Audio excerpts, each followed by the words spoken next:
이거 좀 틀어주시겠습니까? 안 나오네?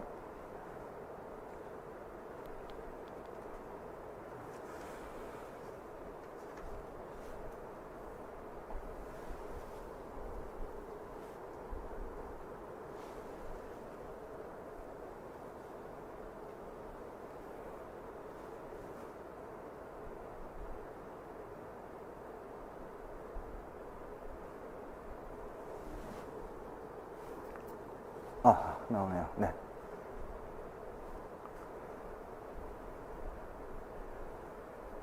네, 안녕하십니까. 한양대학교 이기정입니다. 오늘 여러분들하고 함께 국제화 전략, 대학의 국제화 전략에 대해서 같이 이야기하도록 하겠습니다. 제가 대교협 그 총장협의회에서 작년에 기조 발표를 한번 했고, 또 대학 신문사에서 주최한 프레젠트 포럼에서 4년대학 총장님 발표 한번 했고, 전문대학교 총장님 발표 한번 했고, 또 몇 년 전에는 기획처장 협의회에서 한번 또 초대를 받고 발표한 적이 있었습니다. 모든 총장님들이나 기획처장님들이나 관심사는 뭐냐면은 재정에 관한 문제입니다. 그래서 우리 김석수 교수님께서 오히려 저보다 더 전문가의 식견으로 국제화에 대해서 쭉 말씀하셨는데, 정말로 많은 국제화에 대한 이야기가 있는데, 저는 주로 재정과 관련된 그러한 국제화 문제를 여러분들과 함께 이야기하도록 하겠습니다. 그리고 재정 이외의 다른 문제에 대해서는 여러분들이 저한테 질문을 해주시면은 제가 아는 범위 내에서 같이 이야기를 하도록 하겠습니다. 다음과 같은 순서로 발표하겠습니다. 현황과 고등교육의 재정 위기에 대한 이야기, 그 다음에 국제화가 좀 범위를 축소시켜서 대학 재정에 기여하는 국제화, 그 다음에 특별히 이제 코비드-19 이후에 국제화 전략을 어떻게 세워야 될까 하는 이야기, 그리고 결론으로 마치도록 하겠습니다. 먼저 국제화에 대한 이야기가 되겠습니다. 교과서에 나오는 이야기들입니다. 국제화는 무슨 목표를 가지고 있느냐? 대학 재정에 기여하고 학문 및 연구 경쟁력 강화시키고, 그 다음에 교육 경쟁력을 통한 국가 경쟁력 강화하고 우수인재 유치하고 양성한다라는 이러한 얘기가 됩니다. 다 맞는 이야기인데, 저는 여기에서 특별히 첫 번째 대학 재정에 기여하는 국제화가 어떻게 돼야 되겠느냐라는 이야기입니다. 오늘 아침에 제가 오면서 뉴스를 봤더니 지난해 2020년도 총 출생아 수가 최초로 20만 대로 줄었다고 합니다. 27만 명입니다. 그러면 20년 전인 2001년도에는 몇 명이었냐면은 56만 명이었습니다. 즉 20년 만에 반으로 줄어들었고, 그 속도는 훨씬 더 빨라질 거다라고 예측을 하고 있습니다. 또 합계 출산율, 즉 다시 말해서 가임을 할 수 있는 여성들이 낳을 수 있는 그 아이 수가 0.84로 나왔습니다. 지난해에. 오늘 발표한 내용입니다. 0.84로 나와 있습니다. 그것은 OECD 국가 중에서 가장 낮을 뿐만 아니라 OECD 국가 중에서도 1 이하가 되는 유일한 국가입니다. 앞으로 이 학생 수에 대해서는 여기 뭐 대부분 여기에 혁신사업과 관련하시는 분은 기획처 관련된 처장님이나 분들이기 때문에 누구보다도 이 문제에 대해서는 심각하게 받아들여야 되고, 자, 그럼 줄어드는 학령인구 어떻게 해결할 건가? 여러 가지 방법이 많지만은 저는 오랫동안 국제화를 이야기한 사람의 입장에서는 국제화도 그 학령 문제를 한번 해결해 볼 수 있는 방법 중에 하나가 되지 않을까 하는 것으로 여러분들과 같이 대화를 나눠보고 싶습니다. 대략적으로 한 세계에 한 600만 명의 외국인 유학생 수가 있다고 그랬습니다. 이거는 코로나 이전의 숫자입니다. 요새 조금 줄어들었으리라고 생각하지만 아직까지 지난해 통계가 나와 있지 않습니다만은 대략적으로 한 600만이라고 우리들은 보고 있습니다. 보시면 중요한 것은 트렌드입니다. 계속 늘어나고 있습니다. 계속 늘어나고 있습니다. 우리나라 고등교육 기관, 이것은 이제 4년제 전문대학 다 포함한 얘기가 되겠습니다. 보시면은 트렌드가 계속 올라가고 있습니다. 2003년부터 시작해가지고 두 번의 외국인 유학생 수가 감소된 경향이 있습니다. 어디냐면 첫 번째는요, 2011년부터 13년 사이에 조금 감소했습니다. 이때는 왜 그러냐면은 이때 제가 지난 6월 달까지 맡고 있던 고등교육 국제화위원회, 인증위원회에서 제가 회장을 맡고 있었는데 처음 실시한 해입니다. 그러다 보니까는 많은 대학들이 그 자격에 해당되지 않아가지고 비자 제한 대학이 걸린 데가 많이 있었습니다. 그것 때문에 학생을 모집 금지당해가지고 한 2, 3년간 고전을 했습니다. 이때 많은 대학에서 저희한테 항의를 했습니다. 이거 어떡하려고 그러느냐. 학생 수 이제 다 안 올라 그런다. 그렇지만 저희들이 확신한 게 있었습니다. 두고 보세요. 훨씬 단단하게 될 겁니다. 라고 이야기했는데 2년 만에 다시 리커버가 돼가지고 2019년 코비드 바로 직전 해까지는 거의 2배가 되었습니다. 16만까지 쭉 올라갔습니다. 보시면은 쭉 올라간 거 알 수 있습니다. 그렇지만은 2020년도에 코로나 때문에 떨어졌고 올해 조금 더 떨어지리라고 예상을 하고 있습니다. 그래서 최근 20년 정도에 2번의 외국인 유학생 수가 감소한 경우가 있었다라고 이렇게 말씀을 드릴 수 있습니다. 그렇지만은 조금 디테일하게 보면은 학위 과정과 비학위 과정으로 보면 좋을 것 같습니다. 비학위 과정은 어학연수라고 대략 생각하면 돼요. 비자 타입으로 보면은 학위 과정은 D2라 그러고 비학위 과정은 D4라고 이야기를 하고 있습니다. 보시면은요, 코로나가 있었지만은 그럼에도 불구하고 학위 과정은 여전히 증가했습니다.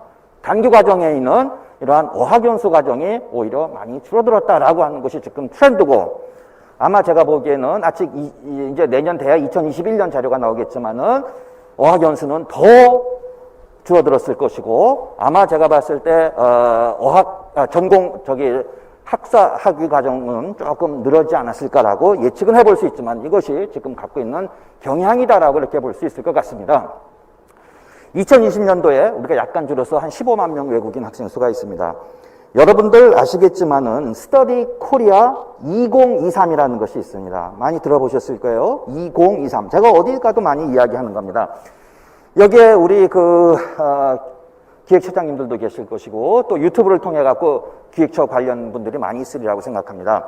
기획처에서 학교의 발전 비전을 만들기도 하고 무슨 전략도 만들기도 하는데 그 이름을 보면은 되게 무슨 비전 2020 아니면 2023 이렇게 만드는데 왜 스터디 코리아 2023이라고 했을까? 굉장히 이상하게 생각하시는 분들 많이 있을 겁니다.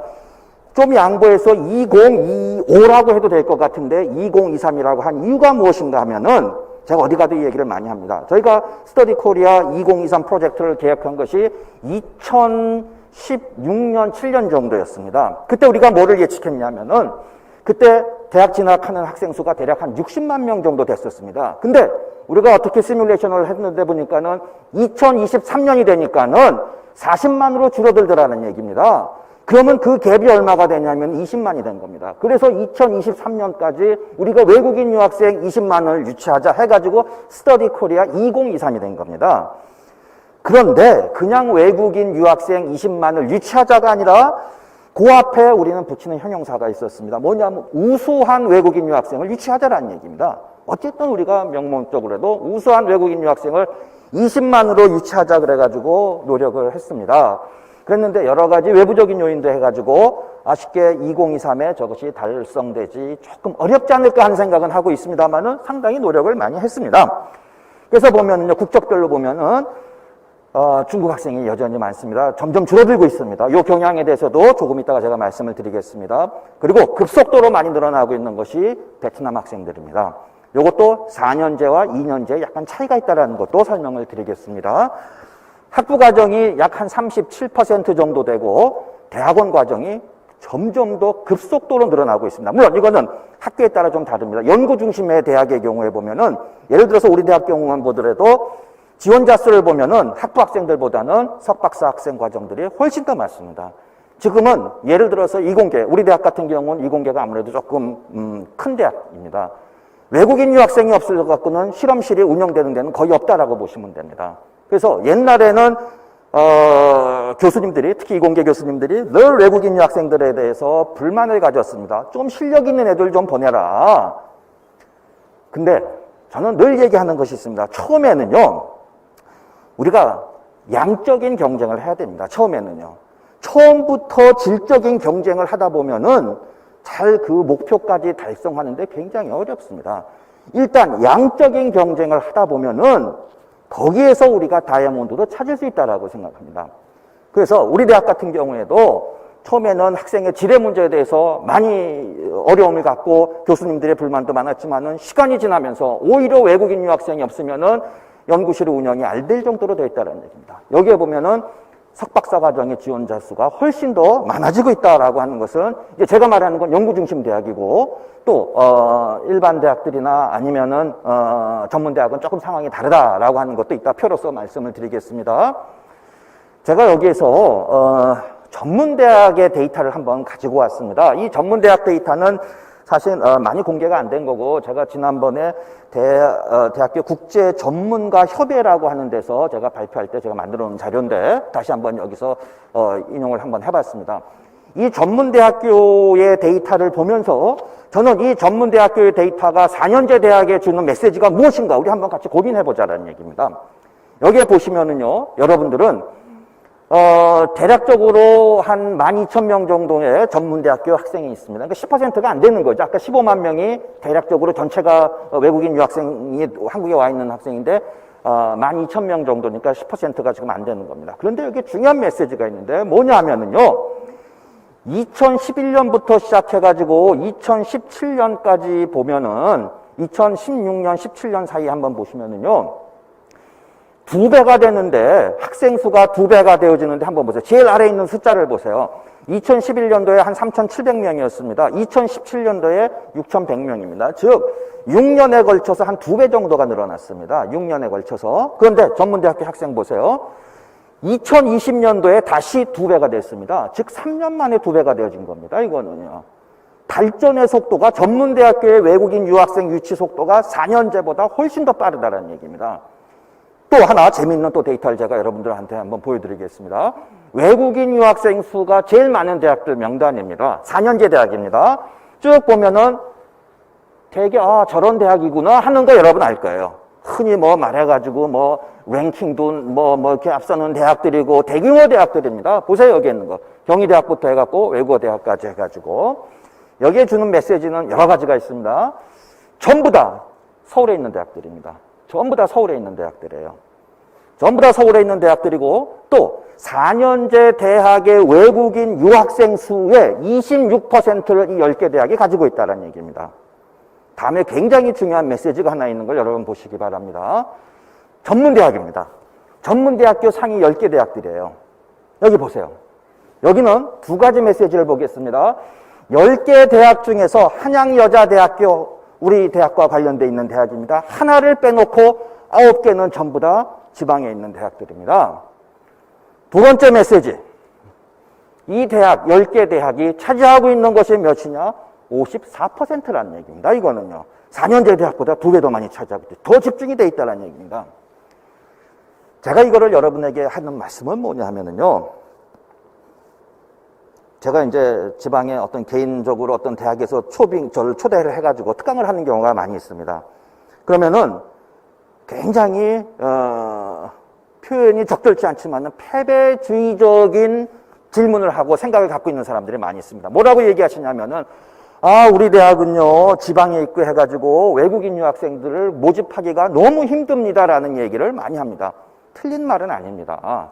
그렇지만 저는 그분들한테 얘기하는 게 뭐냐면은, 교수님 그렇게 말씀하시면은 직무유기라고 생각합니다.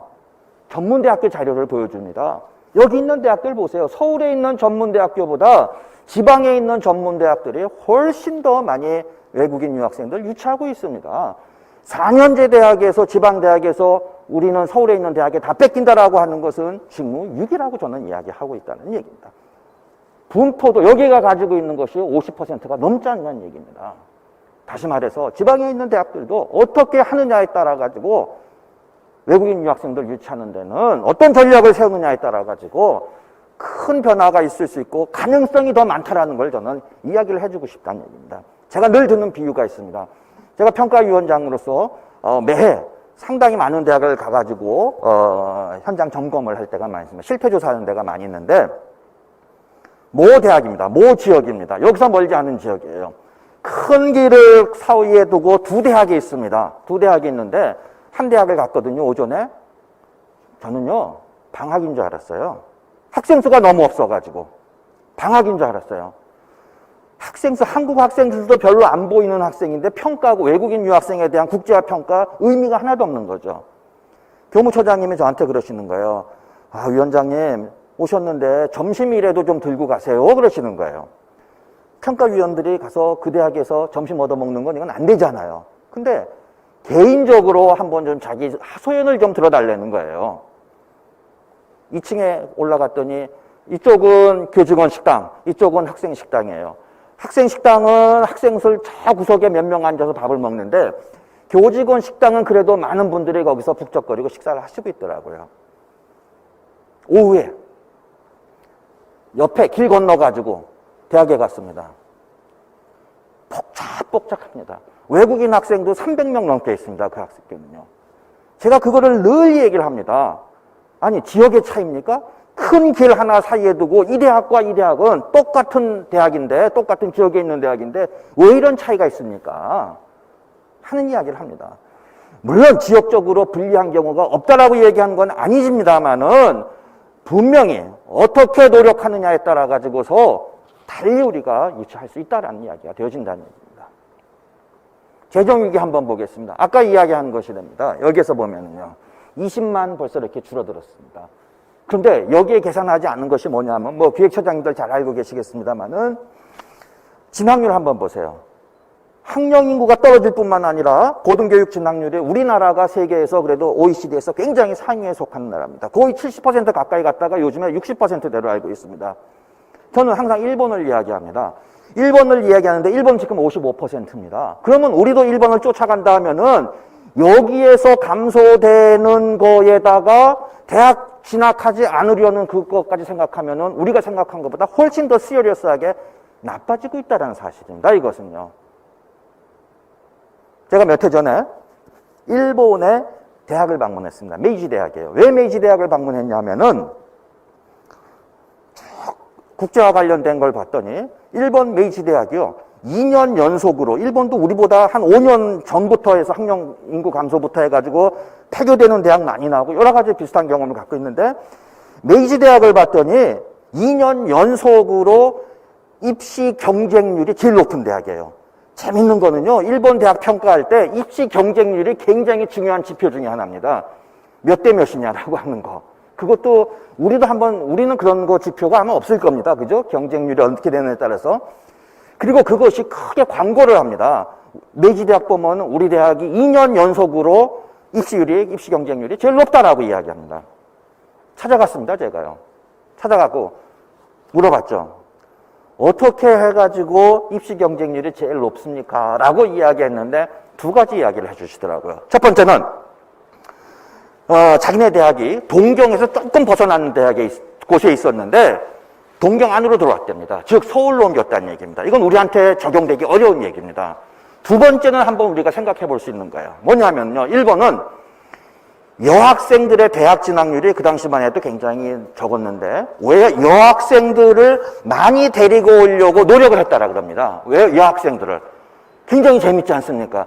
여학생을 많이 유치하려고 여러 가지 전략을 짰다라고 이야기를 하고 있습니다. 늘 바로 궁금해지는 게 뭐겠습니까? 근데 그 전략이 뭡니까? 제일 먼저 궁금해지지 않겠습니까? 뭘 것 같습니까? 너무 재미있는 대답을 받았어요. 저는 정말 우리의 사고가 왜 학생이 안 오느냐, 어떻게 해야 되느냐, 뭐 교수들 고등학교 보내가지고 뭐 홍보해갖고 데리고 오느냐, 홍보해서 데리고 올 정도의 시대는 이미 지났습니다. 제가 봤을 때는요. 사고를 바꿔야 됩니다.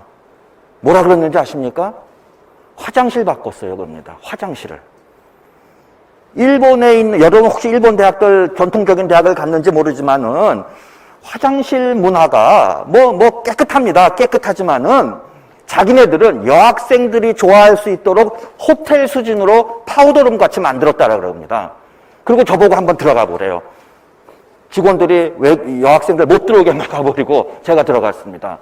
화장실이 정말 호텔의 파우더룸 같이 만들었습니다. 여러분 이거 사소한 거지만은 우리의 상상을 초월하는 한 번도 생각하지 않았던 사고를 우리가 한번 해보자는 얘기입니다. 그런 식으로 해가지고. 제가 와가지고 제일 먼저 한양대학교 돌아와가지고 그때 우리 이사장님이랑 같이 갔었거든요. 제일 먼저 바꾼 게 뭐냐? 화장실 우리 학교 바꿨습니다.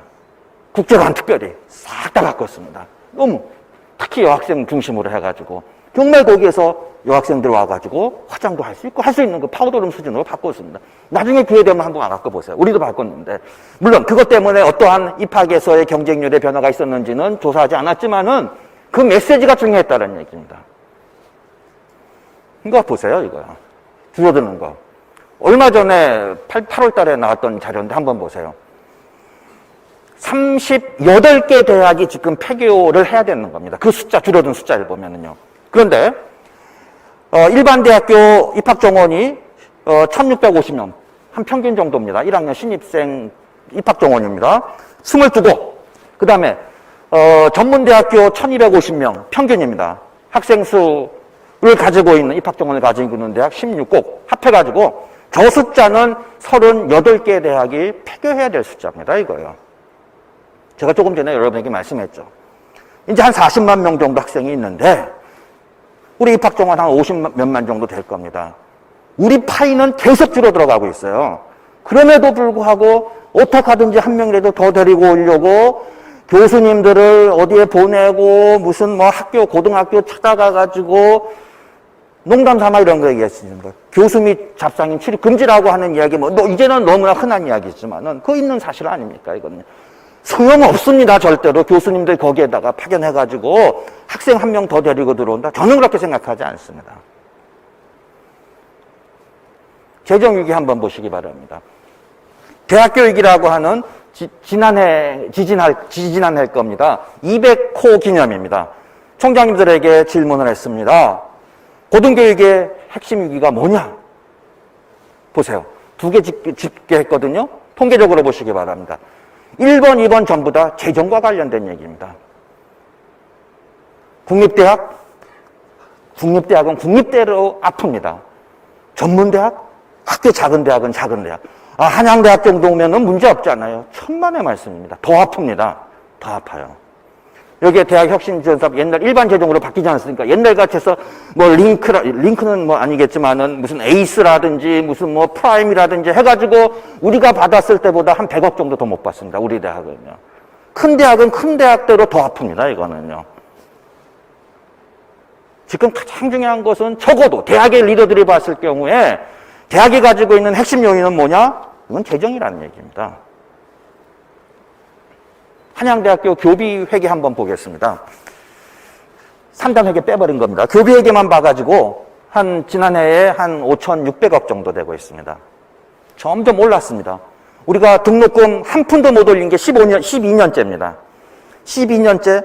그래도 교수님, 국립대학은 교수님들 급여 올라가죠. 공무원 보수 기준에 의해 해가지고. 유감스럽지만 사립대학은 안 올라갑니다. 안 올라가요. 12년 동안. 재작년에 처음으로 총장님 새로 오셔가지고 2% 올렸습니다. 심각한 얘기입니다. 그럼에도 불구하고 등록금 올라가지 않았지만은 교비회계 올라간 거 한번 보시기 바랍니다. 여러분들, 우리 대학이요. 뭐하고 관계 있느냐? 저는 절대로 국제화 수입하고 관계가 있다는 얘기입니다.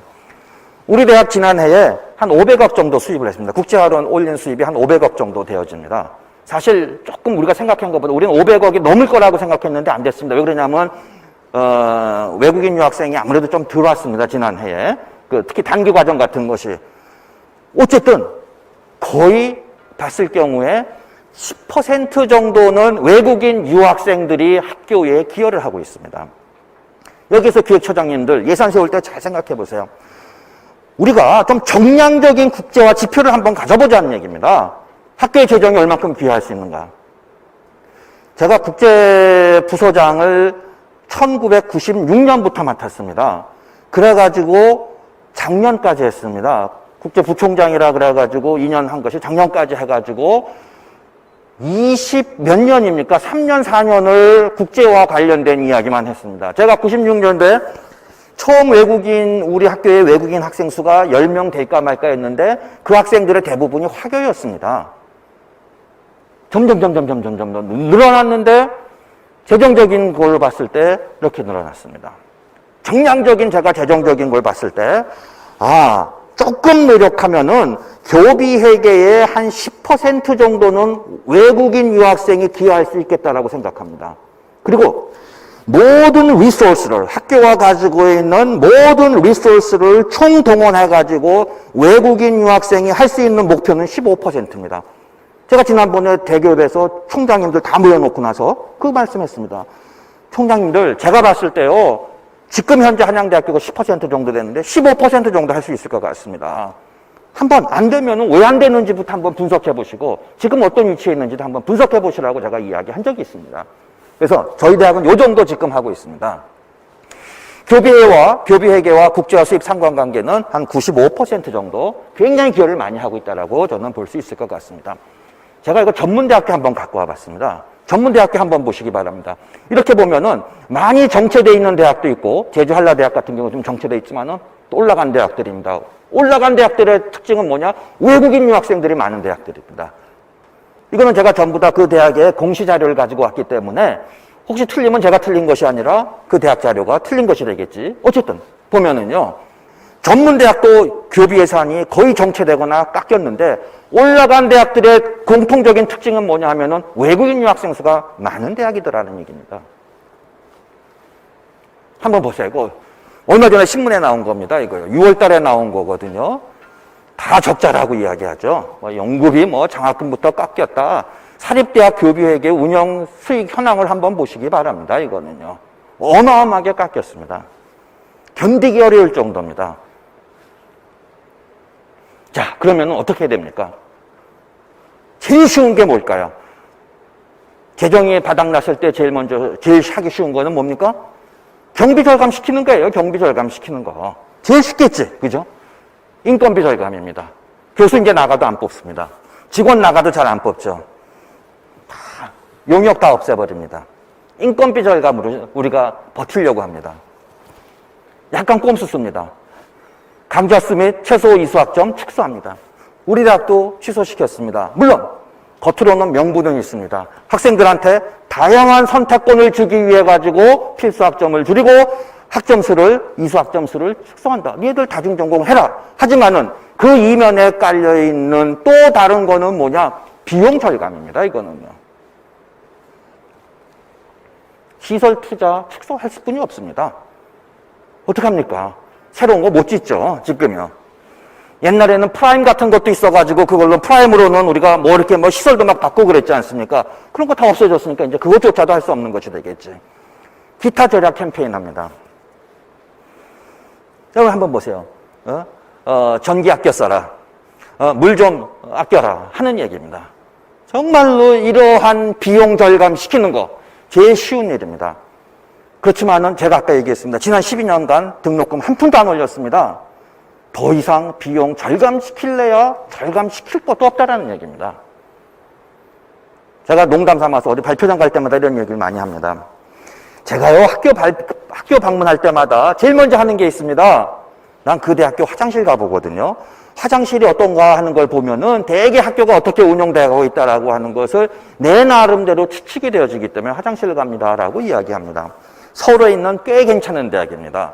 거기 제가 갔는데 화장실 갔는데 저 구석에 먼지뿐만 아니라 이렇게 막 뭉쳐있고 냄새나고 막 그래요. 제가 국제처장님한테 물어봤습니다. 처장님 왜 이렇게 됐어요? 용역 직원 다 잘라버렸답니다. 학교가 그렇게 운영되고 있는 겁니다. 지금은요. 이게 비단 어떤 특정 대학이 그런 것이 아니라 일반적인 경향이 되어진다는 얘기입니다. 만약에 이러한 일이 기업에서 이러한 일이 우리 대학에 일어났다 그러면 어떻게 되겠습니까? 한양대학교는 누군가가 테이크오버를 하겠지. 이게 만약 기업이라면은요. 운영이 되겠습니까? 아니면은 M&A를 하든지 누군가가. 아무도 관심이 없어. 문 닫아야죠, 국립대학은 다를 수 있지만은 어쨌든 이것은 사립대학이 취해 있는 현실이고 우리가 생각한 것보다 훨씬 더 빨리 다가오고 있다는 것이 되겠습니다. 저는 그럼 이것을 우리가 그냥 보고만 있겠느냐? 학교마다, 대학마다 수없이 많은 노력을 합니다. 그렇지만은 저는 오랫동안 국제화에 관련된 사람으로서는 국제화를 통해서 한번 탈출구 한번 찾아보자 하는 이야기가 제가 오늘 여러분들하고 이야기를 하고 싶어 하는 것입니다. 한양대학교 한번 통계 한번 보겠습니다. 이 정도 쭉 됩니다. 외국인 유학생 수가 한 4,000명 정도 저희들 되고 있습니다.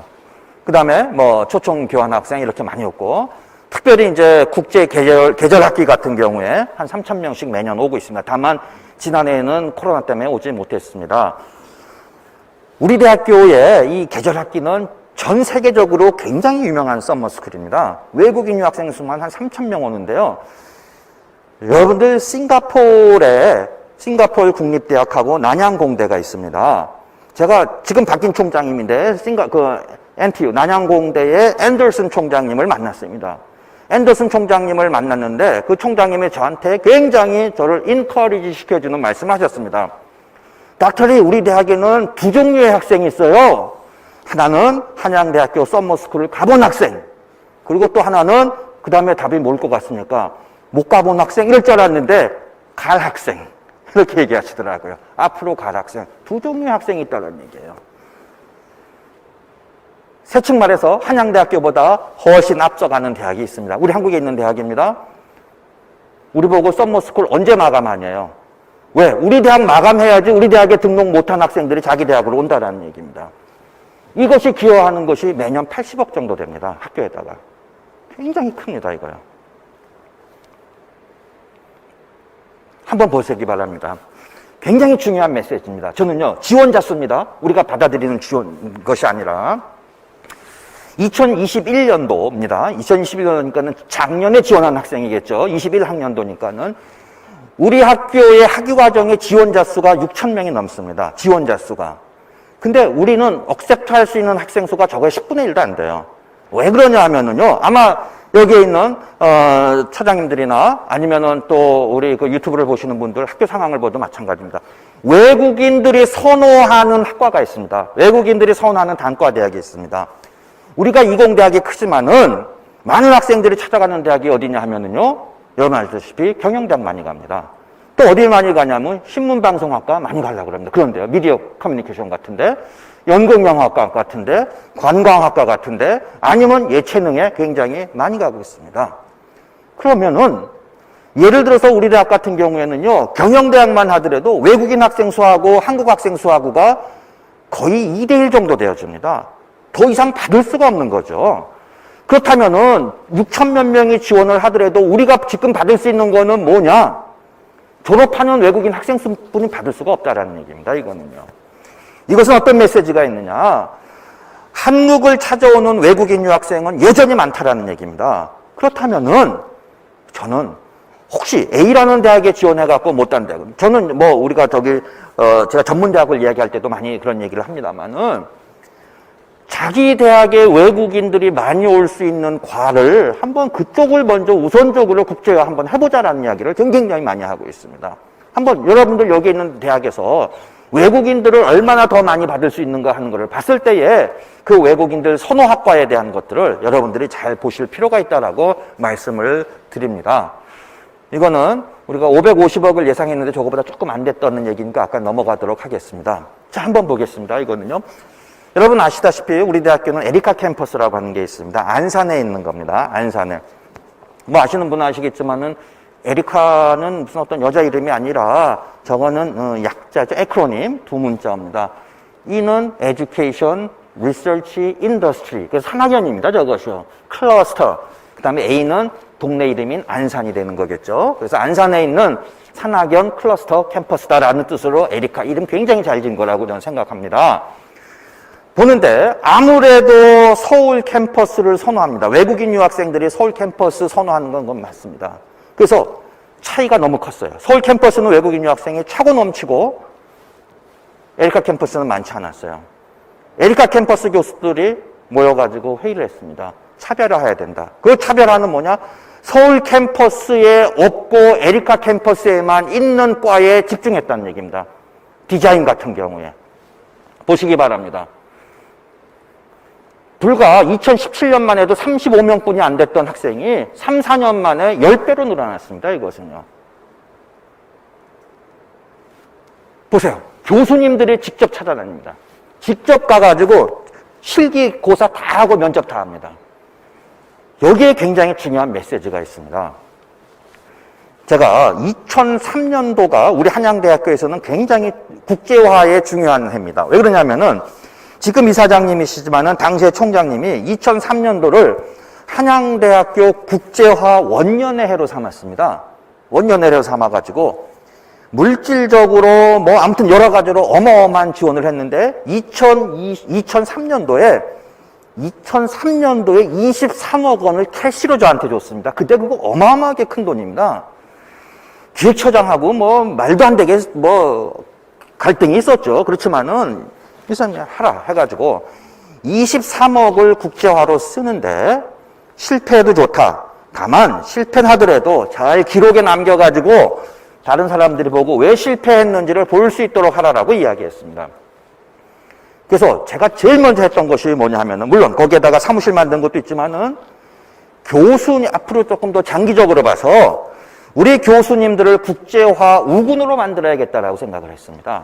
그래가지고, 제가 이메일을 전 교수님한테 다 뿌려가지고, 세계 어디든지 교수님들이 국제화와 관련돼 있는 나라 방문하셔가지고, 둘씩 짝지어가지고 다니고 오시면은, 우리가 경비를 100% 지원해드리겠습니다라고 이야기했습니다. 굉장히 많은 교수님들이 중국, 일본 막 다녀왔습니다. 2003년도 얘기거든요. 지금 그분들이 다 어떤 걸 하냐면 학교에서 중요한 처장이라든지 부총장 하는 사람들이 다 그 사람들입니다. 지금요. 국제화에 어마어마한 여러분들 서포터들입니다. 지금 우리는 아마 이것은 여러분들 대학에도 다 적용되는 건데요. 아마 조사했을 거예요. 5년 내에 은퇴할 교수 수가 몇 %가 되느냐. 여러분들 잘 아실 거예요. 1990년대에 중반부터 해가지고 그 당시에 처음으로 대학 평가가 있어가지고 어마어마하게 많은 교수들을 대학에서 뽑았습니다. 그 사람들이 이제 나갈 시기가 있는데 5년 내에 나가는 것이 대부분의 대학에서 30% 이상 넘어갑니다. 10년 내에 나갈 사람들이 전부 다 합하면 50% 이상 나갑니다. 지금 교수님들 중에. 여러분들, 앞으로 이 사람들을 어떻게 대처해야 될까 하는 것을 여러분들 대학들마다 처한 상황을 잘 알아야 됩니다. 저는요, 물론 연구 중심 대학이고 큰 대학은 쉽지 않겠지만은 아까도 얘기했지만 비용 절감으로 굉장히 힘쓰고 하는데 제가 예측하기로는 앞으로 교수의 영역과 행정직원의 영역이 흐려질 거다라는 생각합니다. 흐려질 거다라고 생각합니다. 앞으로 뽑는 교수님들은요, 행정직원의 역할까지 담당하지 않을 수 없다라는 얘기입니다. 이거는요. 여러분들 그러면은요, 그런 분들이, 그런 교수님들이 젊은 교수를 뽑을 때 외국 나가갖고 정말 네트워킹도 넓히고, 외국인 유학생들도 유치할 수 있고, 그러한 사람들을 여러분들 잘 뽑고, 그러한 사람들이 무슨 뭐 교수기도 하지만은 무슨 타이틀이야 뭐 어떻게 되든지 간에 관계없지만은 쉽게 얘기해가지고 지금 행정직 선생님들이 할 수 있는 역할까지 다 해야 된다고 저는 보는 겁니다. 이거는요. 지금 중요한 메시지입니다. 이것은요. 교수님들 보시기 바랍니다. 예체능 교수님들, 이건 제가 뭐 절대로 폄하하는 건 아닙니다만은, 저도 예체능 교수인 와이프를 데리고 30 몇 년 이상 사는 사람이기 때문에 너무나 성격을 잘하는 거거든요. 만만치 않은 사람들입니다. 그럼에도 불구하고 솔선수범해가지고 저런 나라를 다 가가지고 교수님들이 몰고 와가지고 불과 3, 4년 사이에 10배의 외국인 유학생들을 만들었다는 얘기입니다. 한번 재연을 한번 해보겠습니다. 그런데 국제화를 해야 돼. 우리가 재정의 도움을 받아야 돼. 그럼에도 불구하고 우리는 굉장히 어렵습니다. 아까 우리 모두의 김석수 회장님께서도 말씀하셨지만은요, 국제화하는데 참 교내에 저항이 많습니다. 이거는요. 제일 먼저 누가 됩니까? 교수님들이 저항이 됩니다. 그죠? 싫어요. 공부도 못하는 아이들, 한국말도 못하는 아이들, 영어도 못하는 아이들 뽑아가지고 뭐 합니까? 도대체. 피곤하죠. 교수님들 너무너무 싫어합니다. 영어 강좌 좀 해주세요. 안 하려고 그럽니다. 우리는 의무화 시켰지만은, 우리는 외국인, 신인 교수 뽑을 때 매 학기 한 과목씩은 영어 강좌가 의무한데, 외국인 유학생이 없으면은 그냥 슬쩍 아이들끼리 한국으로 넘어가도 되는데, 외국인 유학생들이 몇 명 와 있으면은 힘든 거지. 귀찮잖아요. 솔직히. 저도 영문과 선생이지만은 영어로 강의하기 짜증납니다. 이거요. 그렇지 않습니까? 조금 좀 사적인 대화도 좀 하고 아이들하고 뭔가 밀착된 얘기를 하려면 한국말이 좋지 아무래도. 솔직한 얘기입니다. 교수 저항합니다. 국제처는 늘 공공의 적입니다. 왜 이런 아이들만 뽑아가지고 힘들게 만듭니까? 행정직원 선생님들 어마어마하게 싫어하죠. 예를 들어서 한번 볼까요? 기숙사 선생님들, 기숙사에 계신 분들. 도대체 국제처는 왜 썸머스쿨 해요? 썸머스쿨 안 하면은 방학 때 학생들 다 나가고 우리들 편하고 국제처 선생님들도 편할 텐데 왜 썸머스쿨 합니까? 귀찮은 거예요, 외국인 학생들이 있으면은. 학생들? 싫죠. 팀플 하는데 외국인 하나 있어 보세요. 팀플 점수 깎일까봐 외국인 아이들 들어오면은 짜증냅니다. 전부 다 이렇게 돼 있습니다. 대학 내 저항이 셉니다. 이거 어떻게 해결해야 될까? 저는 이거는요, 대학의 거버넌스에서, 특히 리더십에서 이거는 잘 해결해야 됩니다. 하나 예를 들어보겠습니다. 약간 과장된 거예요. 지금 총장님 말고 전임 총장님. 전임 총장님이 매월 이제 학기 시작하게 되면은요, 뭘 하냐면은, 한 번은 학과장님들 다 불러놓고 나서 이제 새 학기에 이렇게 하겠습니다. 또 팀장님들 다 불러놓고 새 학기에 이렇게 하겠습니다. 한 번은 무슨 얘기를 했냐면요, 딱 모아놓고 제일 먼저 뭐라 그러셨냐면은, 여러분들, 지난달에 급여 못 나갈 뻔 했습니다. 제가 얘기했죠. 약간 과장이라고. 지난달에 급여 못 나갈 뻔 했습니다. 국제처 때문에 나갔습니다라고 이야기합니다. 그 메시지가 굉장히 큽니다, 그게요. 보니까는 외국인 유학생들이 정말 막 왔다 갔다 하거든요. 입시 한번 볼까요? 입시. 제가 옛날에, 저도 이제 보직할 때, 입학처장한테 얘기합니다. 처장님, 1년에 입학 홍보 얼마나 쓰세요? 얼마 쓴대요. 그래서 얼마나 좋은 학생들 더 모집합니까? 글쎄요. 어마어마한 돈을 써가지고 학생들 모집을 한다고 하지만은, 글쎄요. 그것이 우리가 홍보비를 써갖고 온다라고 하는 그 객관적인 증거가 없는 겁니다. 저희 국제처에서 신입생으로 들어온 아이들 쫙 모아놓고 나서 설문조사를 했습니다. 왜 한양대학교에 지원했습니까? 물론 대부분의 학생들은 수능 점수가 한양대학교 올 점수이기 때문에 지원했습니다라고 이야기합니다. 두 번째, 그러면 당신의 수능 점수를 가지고 한양대학교도 지원할 수 있지만 이 대학도 갈 수 있는데 왜 한양대학교에 지원했습니까? 상당히 많은 아이들이 국제화가 잘 돼서 그렇다라고 이야기합니다. 이게 우리 무형의 가치인 겁니다. 매 학기 되면은, 이제도 요즘은 코로나 때문에 못 하는데, 미리 가본 대학이라고 그래서 고등학교 학생들이 학교 캠퍼스 한 바퀴 쭉 돌아보는 프로그램이 있습니다. 그럼 끝나고 나면은 학교 와가지고 가장 인상적인 것이 뭐냐면, 압도적으로 많은 게 뭐냐면은, 왜 이렇게 외국인이 많아요? 우리는 중국인이 많으면은 중국인 유학생은 한국 학생하고 구별 안 되기 때문에 모르지만은, 우리 대학은 유럽에서 온 학생 수가 1000명이 넘어갑니다. 그렇기 때문에 그 조그만 캠퍼스에 장관입니다. 쭉 펴놓으면은 그 기숙사가 아니라 지하철역부터 쭉 올라가는 아이들 보면은 이거 장관입니다. 한번 네이버 찾아보면 어떤 기사가 있는지 압니까, 여러분들? 외국 아이들이 한양 유니버시티라고 써있는 야구 점퍼 있잖아요. 애들 잘 입는 거요. 그거 입고 한양대학교 지하철역에서 쫙 외국 아이들이 내리는 것을 사진 찍어가지고 네이버에 올린 기사가 있었습니다. 그러한 가치가 있다는 얘기입니다. 그걸 보니까는 고등학생들이 와가지고, 아, 이게 국제화가 이렇게 되는 거, 이게 학교 입시 홍보에도 도움이 되는구나. 또 재밌는 거 뭔지 압니까? 유럽 애들, 뭐 이런 애들 잘생긴 애들 많습니다. 정말 모델 같은 아이들이 많아요. 이 아이들을요, 입학 홍보에 같이 보냅니다. 한국말도 잘하는 애들.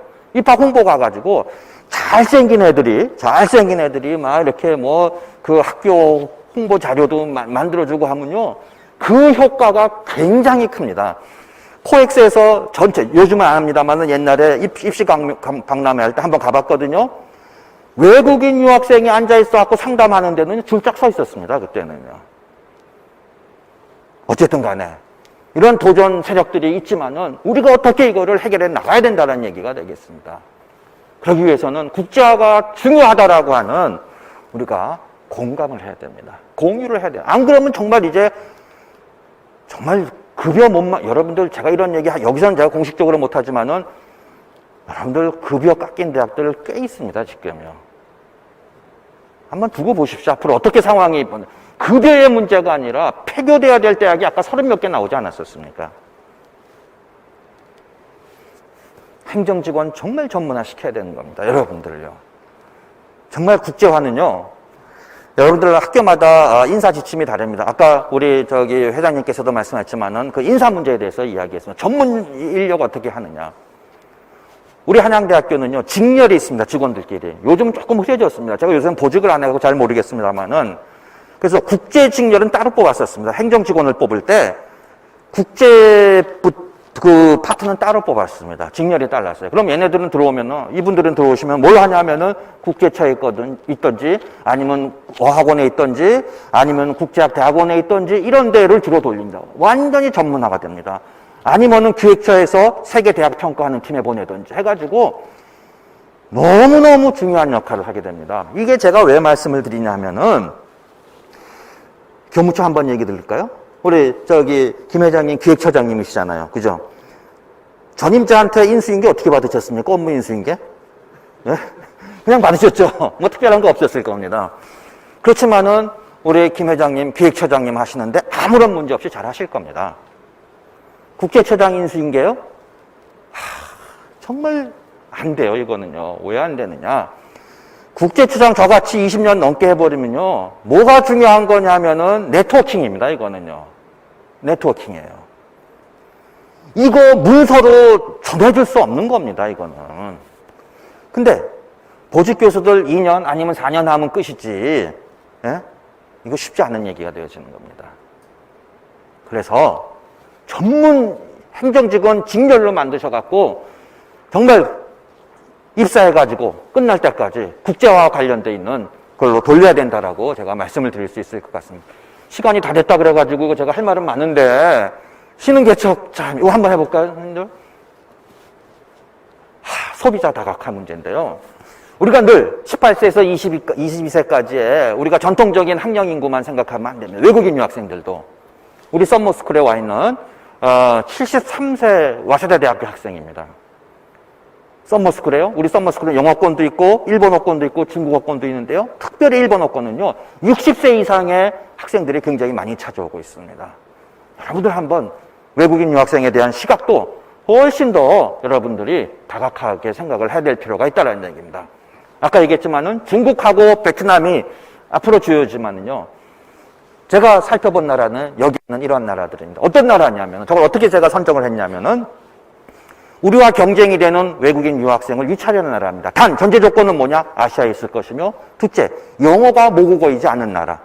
그래서 말레이시아나 싱가포르 같이 영어가 공용어로 쓸 수 있는 나라는 우리가 굉장히 불리합니다. 그래서 그 나라에 오는 외국인 유학생들하고 우리가 받아들이는 외국인 유학생하고는 다릅니다.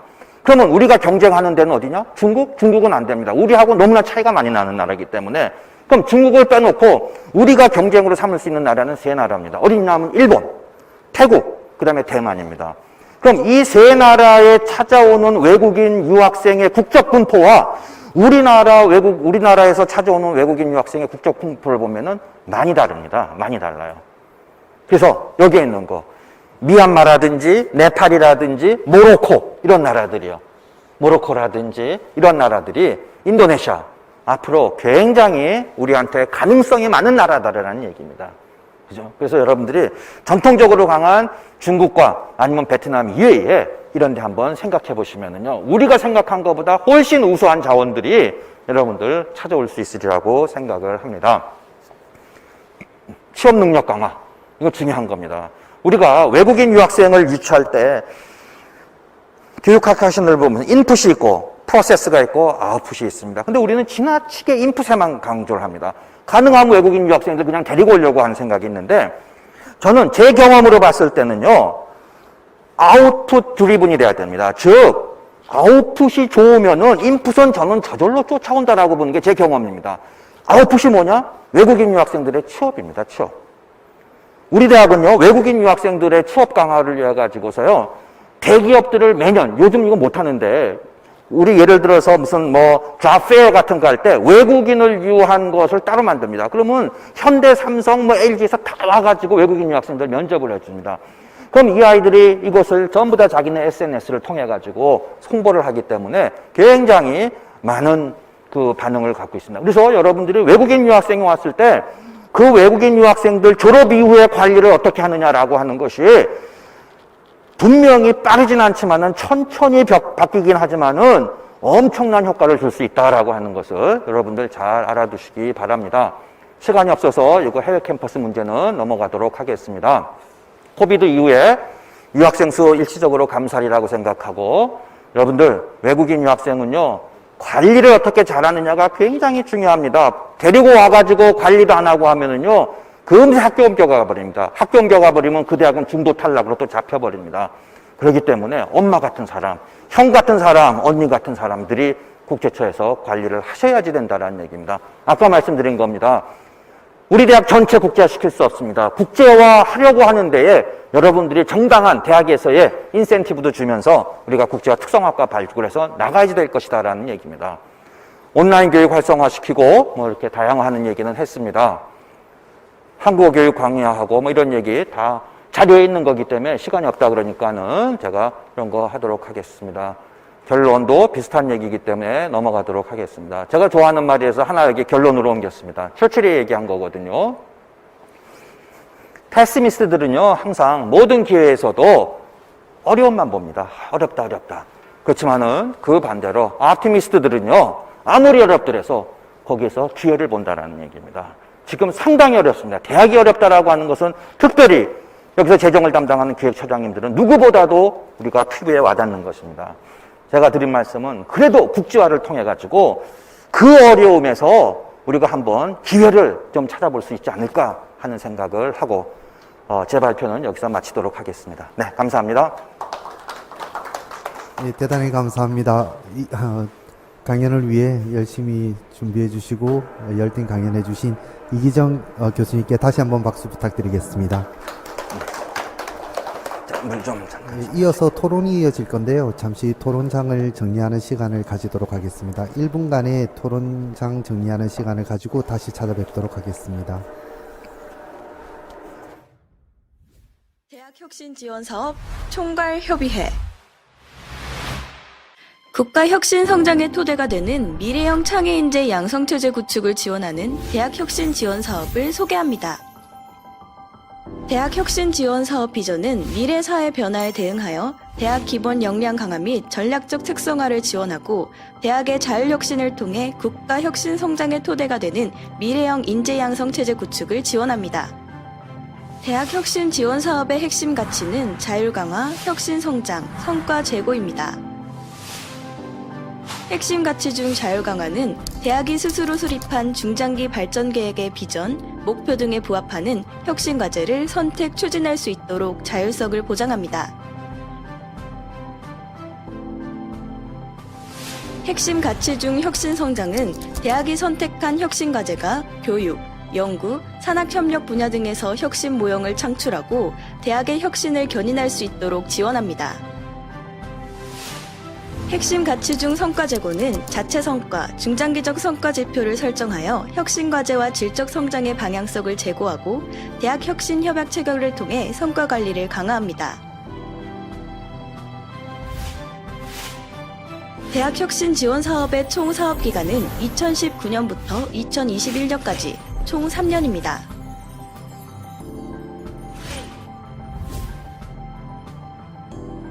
대학혁신 지원 사업의 사업비를 말씀드리겠습니다.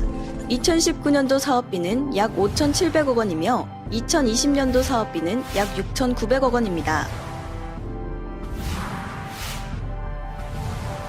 대학혁신 지원 사업의 지원 규모는 총 143개교를 지원합니다. 자율개선대학 131개교 및 역량강화대학 12개교를 지원합니다.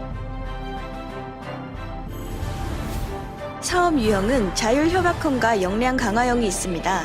자율협약형의 세부 추진 전략은 대학의 비전과 목표, 여건 등에 부합하는 혁신 전략 및 과제 선택을 통한 총체적 자율혁신 지원입니다.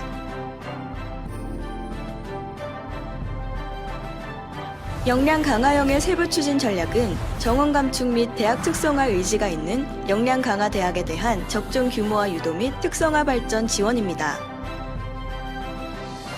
대학 발전을 위해, 지역 발전을 위해, 국가 발전을 위해 대학 혁신 지원 사업은 계속됩니다.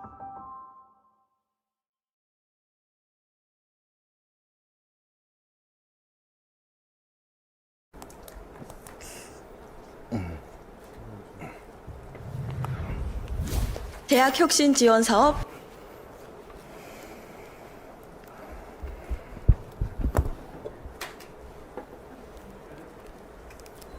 예, 이번 시간에는 앞서 강연된 K-에듀 국제화 전략에 대해 여러 관점에서 심도 깊게 고민하고 논의하는 시간을 가져보고자 합니다. 주제 토론을 진행할 건데요.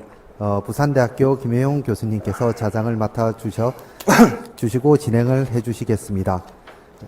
김혜용 교수님께 마이크를 넘기도록 하겠습니다. 김혜용 교수님 부탁드리겠습니다.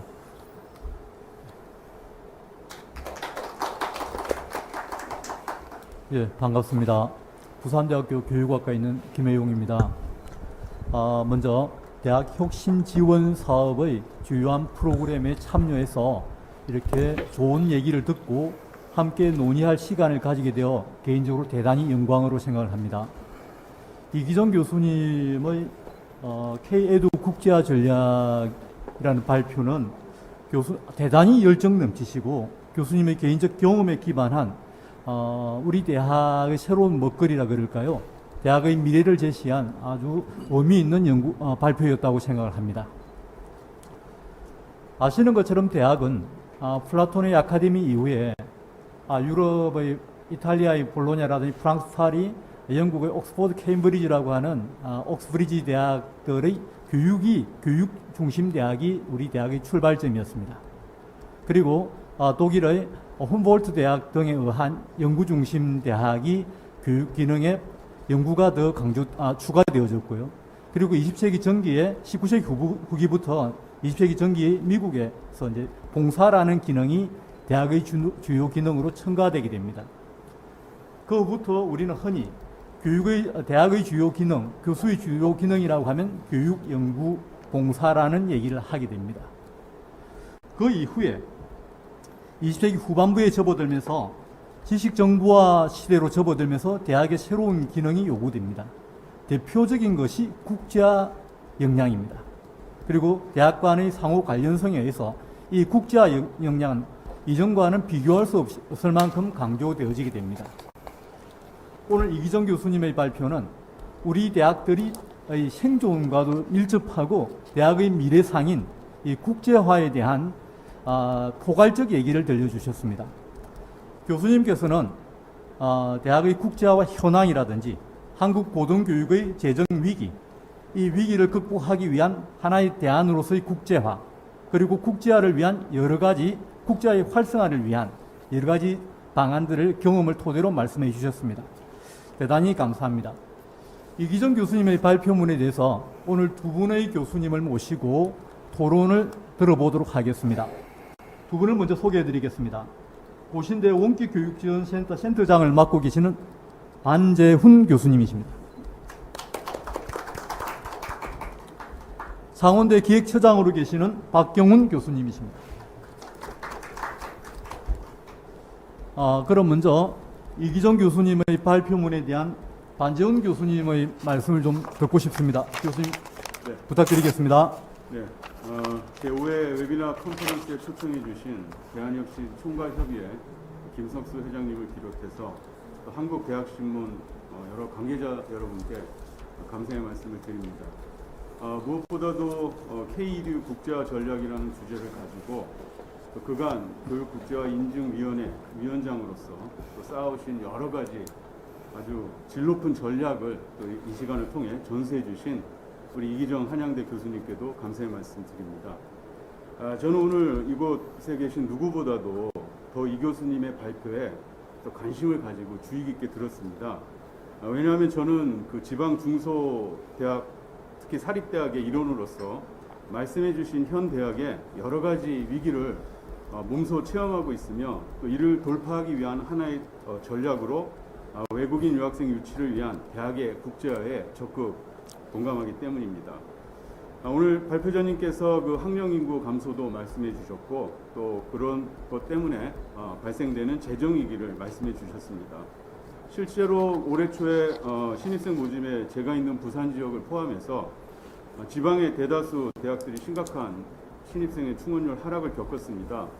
물론 지속적으로 신입생 충원율의 감소가 있었지만 올해 초에는 그 충격이 너무 커서 벌써 이제 다가오는 2022학년도 신입생 모집에 엄청난 부담이고 또 근데 이제 그럼에도 이를 또 도파해 줄 수 있는 그 하나의 방법을 제시해 주셔서 감사드립니다.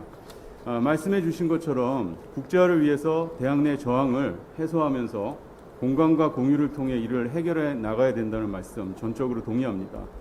여덟미지만 저도 이제 우리 대학에서 외국인 유학생들을 또 재학한 학생들을 가르치고 있는데요. 5, 6년 전까지만 해도 굉장히 부담스럽고 또 지도하기 어려웠는데 지금 그런 학생들 보면 얼마나 또 귀한지 최선을 다해서 지금 지도를 하고 있습니다. 잠시 우리 이제 고신대학의 상황을 좀 말씀을 드리자면요. 교육 국제화 역량 인증 1주기 때부터 계속 받아왔고 그다음 유학생은 2008년도 그 외국인을 위한 선교 목회 대학원을 개설해서 우리 대학은 이제 특별히 아프리카에 좀 집중을 했습니다. 그래서 제3세계의 인재 양성을 위해 힘써왔고요. 이때는 그 대학 재정보다는 대학의 어떤 설립 인연 구현하기 위해서 운영을 했었고요. 그러다가 이제 2018년부터 본격적으로 국제화 비전을 가지고 학부 대학원 그리고 이제 언어 연수 과정을 운영을 해서 아직은 이제 유학생 숫자가 매우 적은 뒤늦게 이제 시작한 대학입니다. 그래서 아까 이제 이기정 교수님 말씀하셨을 때 그 한양대학교의 예를 들어보니까 너무 부럽기도 하고 그리고 특별히 또 패배 의식을 가지지 말고 정말 발상의 전환이 필요하다 이런 말씀을 좀 해주셔가지고 또 반성을 하는 그런 또 계기가 되었습니다. 그럼에도 불구하고 하여튼 저는 오늘 그 지방 중소 사립대학의 입장에서 몇 가지 의견을 좀 드리고요. 그 다음에 또 고견을 좀 듣고자 합니다. 사실 이제 지방 대학의 유학생 유치는 좀 어렵습니다. 그래서 이제 그런 유치를 좀 활성화하는 방안이 뭐가 있을까 이렇게 이제 고민을 해봤는데요.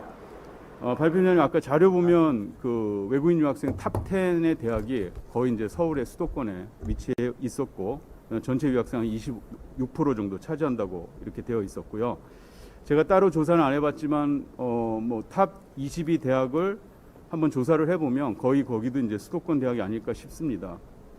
그리고 이제 평균 유학생도 탑 10이 한 4,000명 이상으로 웬만한 이제 중소형 대학의 전체 정원과 맞먹고 있습니다. 부산 지역을 제가 한번 조사를 해보니까 13개 대학이 한 750명 정도로 이렇게 나타나 있고요. 아무래도 이제 서울 수도권에 비해서는 굉장히 좀 저조한 그런 상황입니다. 이제 당연히 이제 외국인 유학생들도 서울 및 이제 수도권으로 몰리는 경향이 있습니다. 그래서 지방대학은 국내 신입생 경쟁에서도 굉장히 또 어렵고 또 외국인 유학생 경쟁에서도 밀리는 그런 현실이죠. 사실 이제 그 외국인 유학생들이 이제 선호하는데 그 이유를 좀 살펴보면 이제 아무래도 이제 대학의 인지도가 높고 그 다음에 그들을 위한 대학의 정책과 그 다음에 지원, 그 다음 프로그램 이런 것들이 지방 대학보다는 훨씬 위에 있기 때문에 그렇게 이제 좀 많이 모집을 할 수 있지 않을까 그렇게 생각을 하고 있고요. 또 아까 또 말씀하신 것처럼 그 에리카 캠퍼스도 예를 들어주셨는데 유학생들이 또 이제 서울 수도권 지역의 생활을 선호를 합니다. 그래서 이제 생활비가 좀 비싸더라도 우리나라 이제 대한민국의 수도인 서울에서 이제 생활하는 게 뭐 국내 학생뿐만 아니라 외국인 유학생도 인지상정이겠죠. 그리고 이제 마지막으로 이제 유학생들이 할 수 있는 아르바이트 등 일자리가 좀 풍부합니다. 그래서 생활 형편이 물론 이제 좋은 학생도 있지만 우리나라에 오는 학생들은 대부분 이제 좀 안 좋다고 보고 그런 학생들이 일과 학습을 병행하면서 이제 아르바이트 자리를 구하기 때문에 이런 일자리가 풍부한 수도권 지방을 선호하죠. 그래서 이제 이런 상황에서 우리 지방 대학이 유학생 유치를 위해서 이제 노력을 해야 되는 거는 공감을 하고 있고요. 그래서 이제 대학 차원의 노력뿐만 아니라 이를 뒷받침해주는 제도적인 그런 또 지원이 필요하지 않을까 이렇게 생각을 합니다. 일단 첫 번째로 대학의 어떤 노력의 차원에서 말씀을 드리면 아까 이기정 교수님 잘 설명을 해주셨는데 특성화된 교육과정 개발을 해야 됩니다. 우리 대학도 몇 년간 학생들을 유치하다 보니까 확실히 국가별로 그 유학생들이 좋아하는 학과라든지 이런 전공들이 있었습니다. 그래서 국가별로 이제 특정 국가의 학제를 파악하고 교육과정을 분석해서 그 나라 유학생에게 특화된 교육과정을 개발해야 된다고 이렇게 생각을 하고 있고요. 또 아까 서머스쿨 또 말씀을 해주셨는데 특정 집단을 대상으로 한 또 프로그램도 개발을 해야 됩니다. 계절학기 이용한 서머스쿨이라든지 그다음에 이제 또 아까 굉장히 또 제가 생각하는 걸 다 말씀해 주셨습니다. 또 한류가 유행이라서 또 예체능계의 학생들을 유치하는 프로그램도 이렇게 좀 마련하는 게 굉장히 유리하다고 생각을 합니다. 그리고 이제 제가 이제 정말 말씀드리고 싶은 건 이제 이 제도적인 지원인데요. 사실 이제 민감한 부분이기도 합니다. 교육국제화 역량 인증제 평가 방법의 조정과 그다음에 비자 발급의 좀 완화를 통해서 어학연수생 인원을 좀 확보해야 되지 않을까 이런 생각을 합니다. 먼저 그 교육국제화 역량 인증제 평가 방법 조정인데요. 사실 이제 2주기를 거쳐서 3주기 때 평가 지표 변화도 있었고 코로나로 인해서 평가 유예 등이 있었던 것으로 압니다. 그런데 이제 그 중에서 저는 이제 좀 불법 체류를 좀 말씀을 드리고 싶은데 외국인 유학생의 불법 체류 문제로 인해서 이를 지표로 넣는 거는 당연하다고 생각을 합니다. 하지만 아까 말씀하셨다시피 서울에 있는 대학들은 학생들이 많아도 그 캐파가 안 돼서 뽑지 못하는 그런 상황에 있는 것에 반해 지방의 대학들은 또 지원자가 있음에도 불구하고 이 불법 체류율이라는 그 지표 때문에 섣불리 또 뽑지 못하는 그런 상황이 있습니다. 그래서 지방의 중소대학들은 유학생의 교육의 질을 위해서 고민하기보다는 안 나오는 학생들을 찾으러 다니는 그런 고민을 좀 하고 있는 거죠. 그래서 이 불법 체류 문제는 사실 이 학생의 그러니까 그 불법 체류를 하는 학생이나 아니면은 고용하는 고용주를 강력하게 처벌을 하면 해결되어지는 어떤 사회적인 구조적인 문제임에도 불구하고 이것을 이제 평가 지표로 넣어서 대학이 고스란히 책임을 져야 된다는 그런 지금 상황입니다. 그래서 이런 것들 좀 고민이 좀 돼야 되지 않을까 이렇게 생각을 하고 있고요. 그다음에 이제 연수생 이제 아까 디포 비자 말씀을 해주셨는데 사실 이제 불법 체류 증가로 인해서 법무부에서 이제 비자 발급 심사 기준 강화해서 지금 점점 어려워지고 있습니다. 그런데 이제 비자 발급 엄격하게 하는 것은 당연한 일이나 코비드19와 같은 상황에서는 뭔가 좀 탄력적인 정부의 제도의 어떤 그 변화라든지 이런 게 있으면 좋지 않을까 이렇게 이제 생각을 하고 있습니다. 예, 그래서 이제 학령 인구 감소로 지방의 중소대학은 사실 이제 대학의 존폐 위기에 기로에 서 있습니다. 이를 해결하기 위한 방법 중 그 중에 하나가 아까 교수님 말씀하신 K-ED와 국제화입니다. 유학생을 위해서 특성 학과도 발굴해야 되고 진학과 취업을 연계해서 국제 경쟁력을 갖춰야 되죠. 그래서 사실은 이 한국을 찾아오는 대한민국을 찾아오는 유학생의 파이를 키워야 됩니다. 적극 동의하고 있고요. 뿐만 아니라 우리 같이 좀 작은 대학이나 경쟁력이 떨어지거나 지금 막 시작하는 대학들을 위해서는 적극적인 또 제도의 지원과 또 관심이 필요하지 않을까 생각을 합니다. 예, 이상입니다. 감사합니다. 예, 반지훈 센터장님 감사합니다.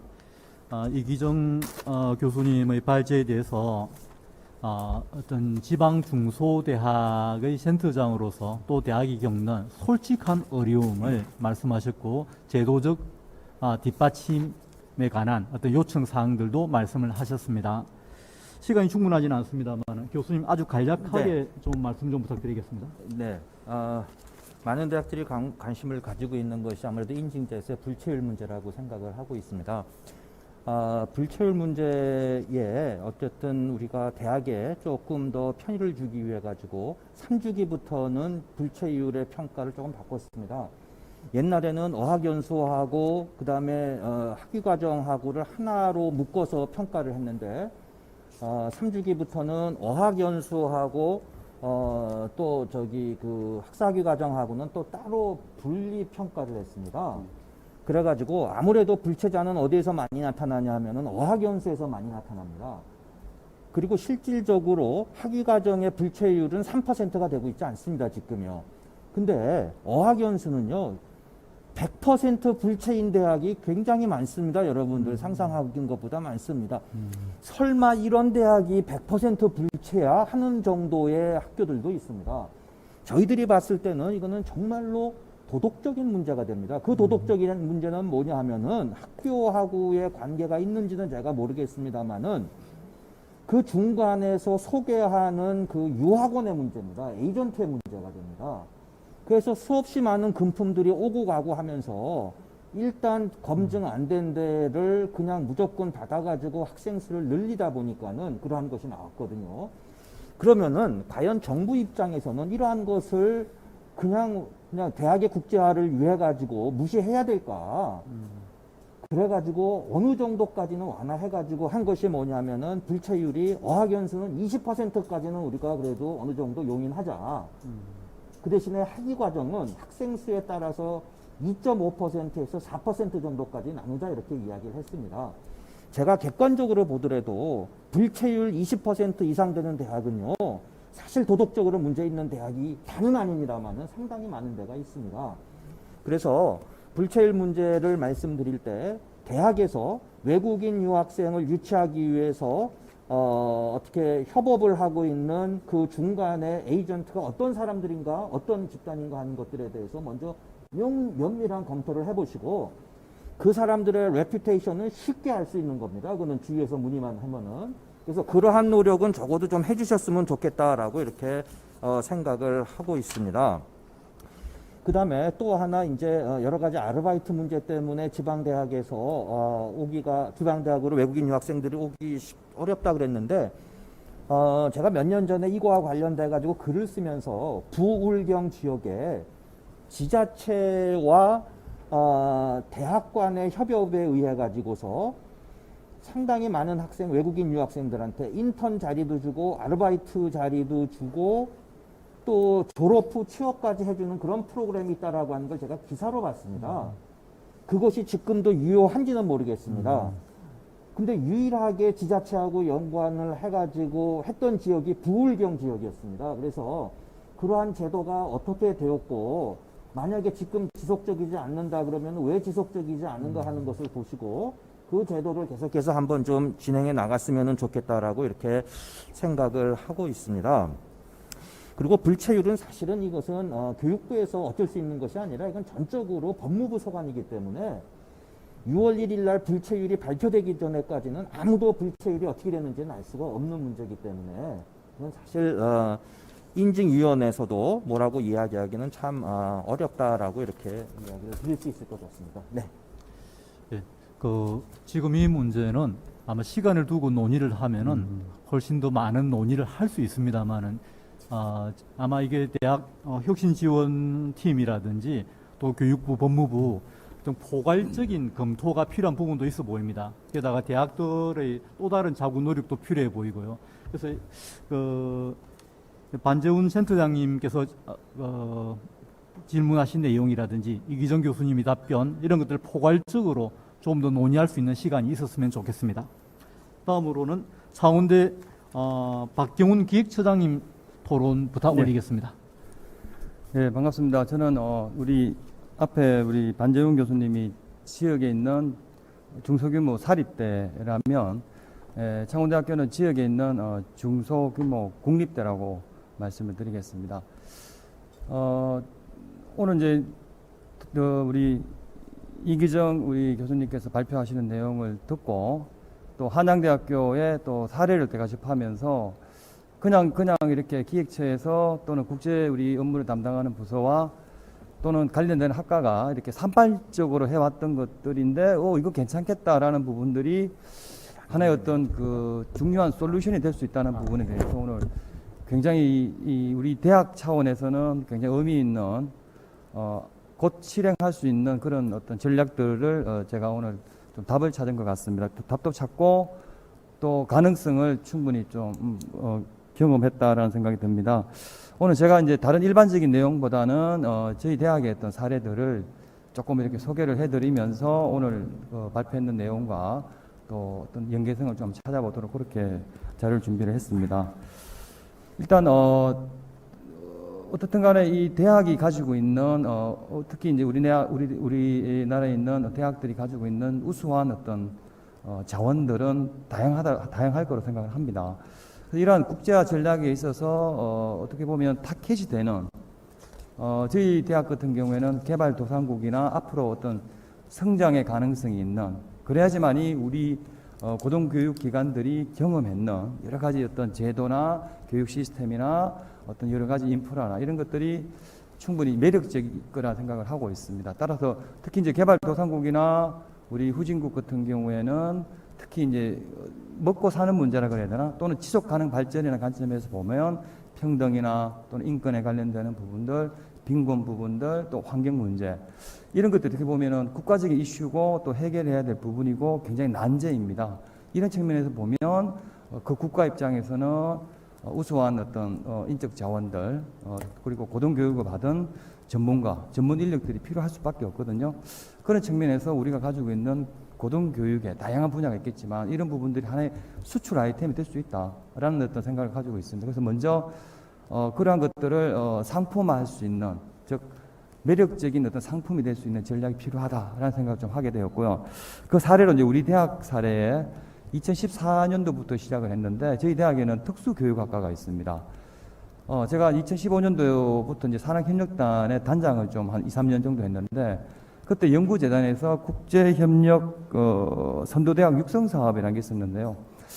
사업 규모도 크지 않았기 때문에 그렇게 관심을 안 가졌어요. 근데 이 사업이 우수 사례가 되어서 원래는 없던 후속 사업이 이 사업 때문에 만들어진 사례인데요. 그 포인트가 뭔가 하면 네팔이었습니다. 네팔이 학력 인구의 한 17%가 장애 학생이에요. 근데 이 장애 학생들이 여러 가지 뭐 전쟁이나 자연재해나 이런 것들에 의해서 생겨진 이제 장애 학생들도 많이 있었는데요. 이 학생들이 굉장히 고등교육을 접할 수가 없었던, 고등교육뿐만 아니라 초, 중등교육도 특수교육에 대한 부분들이 관련되는 법규나 교육 인프라나 또 교육 전문가가 없었죠. 그런데 좀 주안점을 가져서 이 교수님이 국제협력선도 사업으로 네팔의 특수교사를 양성을 하고 관련되는 기초교육에 역량을 강화하는 사업이었는데요. 이 사업이 결국 어떤 성과를 냈는가 하면 네팔의 특수교육에 관련되는 중장기 계획을 수립하는, 즉 국가적인 차원에서 특수교육 부분에 대한 정책 마련까지 이 사업에 있는 분들이 참여하셔가지고 중장기 마스터 플랜을 마련을 하고 그거에 근거해서 이제 교육 인프라, 교육 제도, 시스템까지 다 지금 하고 있는 사례고요. 현재는 이제 네팔의 특수교육 전문가를 양성하는 대학까지 설립을 이 이제 교수님이 명예퇴직을 하셨음에도 불구하고 우리 대학의 명예교수가 이 사업을 할 수 있는 제도까지 바꾸어서 지금 현재 하고 있거든요. 그래서 저는 이런 측면에서 국제화 부분, 대학마다 아마 가지고 있는 또 아까 예술대도 저희들 굉장히 매력적인 부분에 생각을 하고요. 대학마다 어떻게 보면은 타켓 시장이 될 수 있는 그 국가의 뭔가 새로운 니즈를 먼저 가서 이렇게 선점할 수 있는 모델이 있을 거라고 생각이 됩니다. 그래서 이러한 전략들이 저는 굉장히 성공 가능성이 높을 걸로 생각이 되어지고, 저희 대학도 아까 예술대학 같은 경우에는 굉장히 공감대를 형성을 했고요. 또 현지에 가서 입학 설명을 하고 선발까지 하는 부분에 대해서는 저희 대학도 예술대학이 있는데 굉장히 운영하기 힘듭니다. 학생 규모는 적은데 1인당 교육비는 굉장히 많이 들어가요. 그리고 이런 부분들이 이제 입시에도 이제 국내에 있는 우리 학생들 같은 경우는 자꾸 줄어들고 있습니다. 그런 측면에서 이제 해외까지도 예술에 대한 부분들은 충분히 가능성이 있을 걸로 저희 생각이 들어서 이런 부분들은 예술대학이 있는 대학들은 충분히 추진해 볼 만한 전략이라고 생각이 들고요. 그리고 두 번째로 또 이 코로나 시를 저희들이 경험하면서 대학들이 아마 수십 년간 못했던 거를 단 2년 만에 이렇게 빠르게 비대면 수업을 위한 인프라가 갖추어질 거라고 상상도 못했습니다. 물론 대학 혁신 지원 사업의 예산을 집중적으로 투입을 해서 매년 뭐 10억 이상의 예산을 투입을 해서 이렇게 빠르게 LMS와 심지어 뭐 AR, VR, 저희 대학 같은 경우는 AR, VR, 그다음에 이렇게 이제 뭡니까 우리 메타버스까지 지금 초중동의 교육 교재 만드는 것까지 부산시랑 지금 협력을 하고 있는데요. 이런 어떤 비대면 원격 수업에 구축되어진 인프라를 활용을 하면 굉장히 이 학부 레벨의 어떤 유학생을 유치하는데 또는 어떤 그 현지에 가서 그러한 인프라를 구축하는 교육 어떤 그 비즈니스 모델의 하나의 또 좋은 타켓이 될 걸로 생각이 되고요. 그다음 세 번째로 이제 조직 부분인데요. 제가 기획처장 하면서 전면 이제 조직을 개편할 때 제가 이제 추진했던 반대가 굉장히 많았습니다. 하나가 뭔가 하면 어학교육원과 국제교류를 담당한 국제교육원의 통합이었습니다. 저는 인바운드 우리 재학생들의 국제적인 역량도 같이 올라가야 되고 그러면서 당연히 이제 외국 유학생도 유치할 수 있는 역량도 같이 올라가야 된다는 측면에서 어학교육원과 제가 국제교류원을 통합을 시켜서 국제교류교육원으로 성격을 시키고 조직도 강화를 시켰습니다. 근데 이게 이제 어떤 효과가 나왔는가 하면 저희들이 이제 아까 우리 교육 국제화 역량 우수 인정 얘기가 나왔는데 저는 이런 게 있는지도 몰랐습니다. 기획실 와서 국제교류 교육원의 기능을 강화시키면서 지원을 하면서 이게 이제 국제 교육 역량 우수 인정 대학이라는 걸 저희들이 받았는데 이게 쉽지 않다고 하더라고요. 근데 이게 되고 나서 우리 국제교류 교육원 원장님 저를 덜덜 볶습니다. 한국어학당에 너무 지원자가 많아가지고 막 탈락이 되고 있고 막 이래서 공간을 더 달라는 거죠.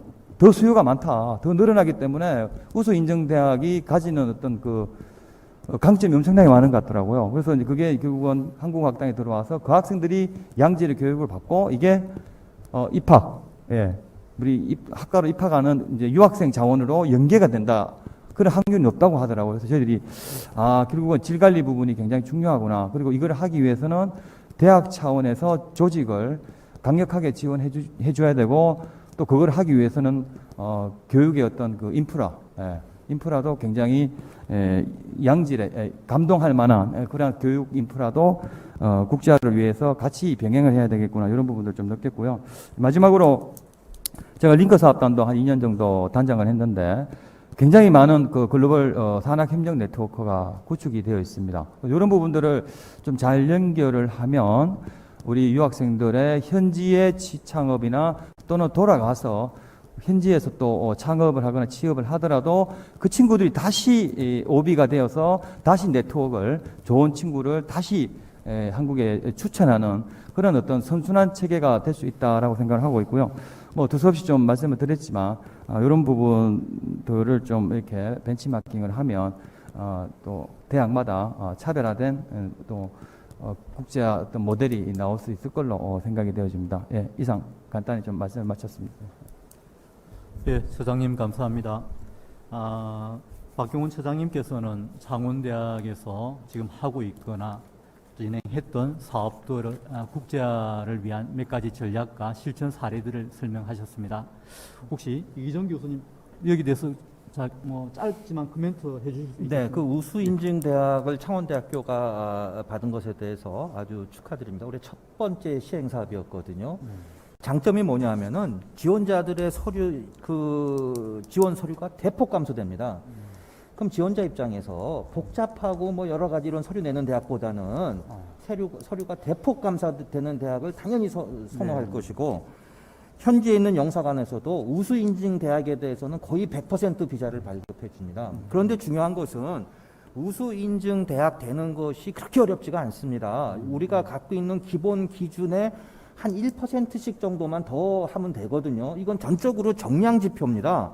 그런데 많은 대학들이 이것에 대해서 잘 몰라가지고 특히 이제 인증제를 담당하는 부처에서 쉽게 놓친 대학들이 굉장히 많이 있습니다. 그래서 지금 우리 처장님도 잘 말씀하셨지만은 우수 인증 대학에 이렇게 선정이 되면은 외국인 유학생들 유치하는데 굉장히 장점이 많다. 다만 조심하실 것이 있습니다. 그러다 보니까는 불체를 염두에 둔 아이들이 지원할 가능성이 또 있다 하는 것입니다. 그렇기 때문에 우수 인증 대학을 받은 대학은 학생 유치는 쉽지만은 좀 더 세심한 관리가 필요하다라고 하는 것을 말씀을 드리겠습니다. 예, 감사합니다. 오늘 그 첫 번째 세션인 K에두 국제화 전략과 관련하여 이기정 교수님의 발표와 박경훈 교수님의 토론이 있었습니다. 오늘 발제와 토론은 흔히 이야기하는 교수들이 이야기하는 추상적이거나 관념적인 얘기가 아니고 아주 구체적이고 실제적인 얘기들로 채워졌다고 생각합니다. 오늘 발제 내용과 토론 내용이 대학의 국제화 추진에 많은 도움과 조언이 되기를 기대합니다. 이것으로 첫 번째 세션을 마치도록 하겠습니다. 감사합니다.